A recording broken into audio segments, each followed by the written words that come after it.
네. 18대 국회가 사실 국민들로부터 많은 실망을 받았고 그 위상만 실추했다고 생각을 하고 있습니다. 그것은 결국 저는 다수 여당인 한나라당의 독선적 국회 운영이고 그 스타트를 끄는 것이 바로 우리 특임장관 후보의 문방위 날치기 사건이었다라고 생각하고 있습니다. 위원장으로서 그 중립적 위치에서 원만하게 위원회를 운영하지 못하고 언론학법을 날치기 상정해서 결과적으로 이런 사태가 벌어졌다고 보고 있습니다.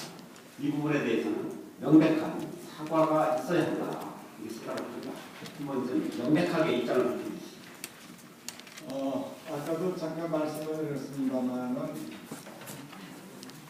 위원장으로서 최선의 노력을 다했고 결국은 그러한 그 승적을 갖다가 비정상적인 절차에 의해서 승적을 되는 것은 매우 유감이다 하는 말씀을 분명히 드렸습니다. 또 안타깝게 생각을 한다는 말씀을 드렸고 그러나 다만 그것이 어떤 그 미디어법을 승정해 주든가 하는 그런 그 정치적인 소신이라든가 또는 당시 그 다양성에 대한 그 생각에는 지금 특별함이 없다 하는 생각을 말씀드리고 싶습니다. 그 당시에 그 우리 대통령께서는 이 미디어법, 이 언론법이 일자리를 기하급수적으로 늘리는 인생 법안이다 이런 말씀을 하셨어요. 지금도 그렇게 생각하십니까? 당시에 제가 무슨 객관적인 근거를 가지고 있었던 건 아니고 히스토리라는 단체 정보 산하기관에서 나온 보고서에서 숫자를 인용한 것입니다. 그래서 아까도 말씀드린 바와 같이 그 연구 영역이 반드시 100% 옳다 하는 그런 그 말씀을 드릴 수가 없습니다. 그러나 상당한 수의 신규 노동이나 고용 창출이 있지 않았나 생각이 됩니다. 당시에 그 히스티의 보고서에 대해서는 많은 분들께서 믿지를 않았습니다. 정부의 그 어떤 그 좀 요구에 따른 맞춤형 보고서라는 그런 생각을 했기 때문에 그걸 믿은 사람이 별로 없어요.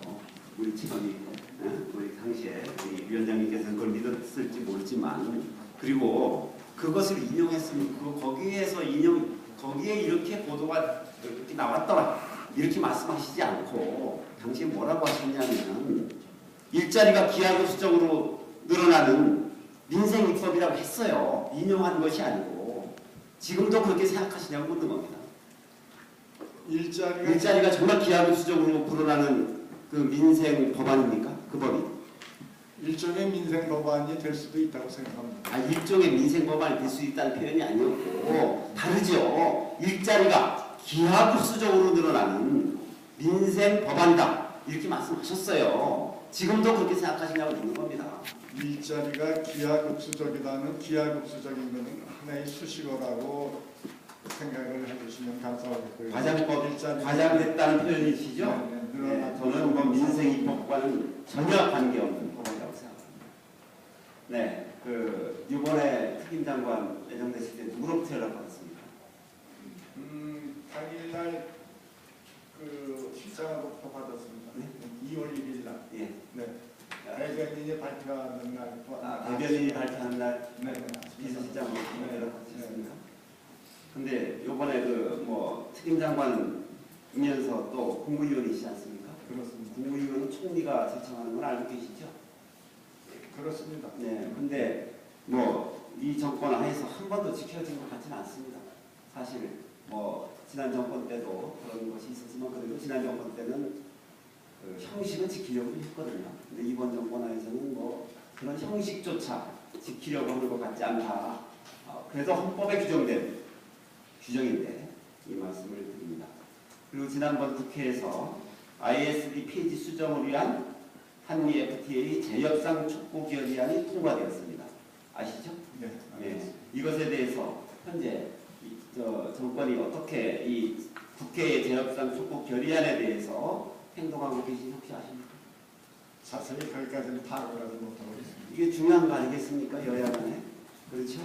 그러면 특임 장관의 업무 중에서 중요한 업무가 되고 또 파악을 하셔야 되는 거 아닙니까? 저는 아까도 말씀을 드렸습니다. 야당에서 왜 그거에 대한 오바마 대통령과 산하 지도자들에 대해서 말씀을 하는지 또 뭐를 구체적으로 아니 재협상 촉구 결의안을 국회에서 냈으니까 이 국회의 요구에 대한 그 행정부의 그 대응을 묻는 겁니다. 딴 걸 묻는 게 아니고 이 재협상 촉구 결의안에 대한 행정부의 대응을 묻는 겁니다. 네, 그 문제에 대해서도 검토를 하도록 하겠습니다. 명확하게 하셔야죠. 네. 그 ISD라는 게 투자자 이제 국가 제소 조항 아닙니까? 미국과 FTA를 체결한 나라가 여러 나라가 있습니다. 그런데 그 나라 중에서 ISD를 채택한 나라는 어떤 나라들인가요? ISD에 대해서는 우리가 어떻게 보면 일부 학자들 주장이나 또는 정부 실무자들의 의견은 우리가 더 필요로 하는 조항이라는 지적을 하는 사람들도 많이 있습니다. 그렇기 때문에 그 문제를 일반적으로 무슨 폐기한다거나 또는 대폭 수정을 해야 된다거나 하는 거는 보다 더 신중하게 제가요 한 말씀만 드릴게요. 미국이 FTA를 체결한 나라는 쌍무적인 것도 있고요. 아니면 집단적 협약도 있습니다. 나프타 같이, 카프타나 이렇게 있거든요. 그런데 미국이 FTA를 체결한 나라 중에서 적어도 도시국가 수준이 아니고 그 민주주의 수준도 어느 정도 된 나라 중에서 미국과 FTA를 체결한 나라는 딱 두 나라밖에 없습니다. 호주와 이스라엘입니다. 호주와 이스라엘은 ISD가 되어 있지 않습니다.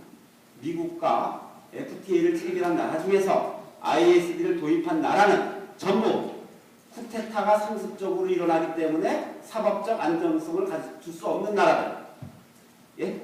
그리고 왕정 국가처럼 사법부 독립이 인정될 수 없는 이런 나라. 그렇지 않으면 미군의 기지가 있어가지고 사실상 그 뭐 민주국가라고 할 수도 없는 무슨 이상한 쿠데타가 아주 빈발하는 나라 이외에는 미국과 FTA를 체결하면서 ISD를 도입한 나라가 한 나라도 없어요. 이거 알고 계세요? 그리고 독일이라든지 유럽 같은 나라는 ISD 조항은 국가의 위신과 관계된 문제로 생각합니다. 사법부의 독립성, 그 나라의 사법제도의 신뢰성을 국제적으로 부인당하는 거라고 생각하는 겁니다.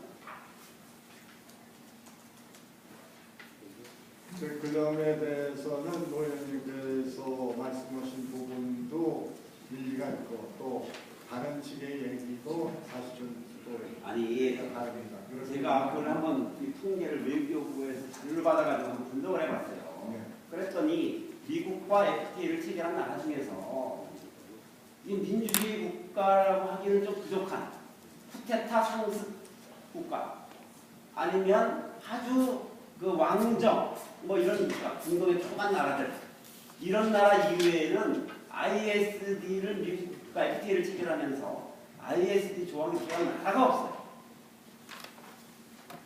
큰 나라도. 네. 대한민국이 유일하게 민주주의 국가라고 하면서 사법부의 독립성이 그래도 인정된다고 하는 나라 중에서 미국과 FTA를 체결하면서 ISD를 도입한 유일한 국가라는 겁니다. 자, 노영민. 예, 제가 다시 하겠습니다. 예, 수고하셨습니다.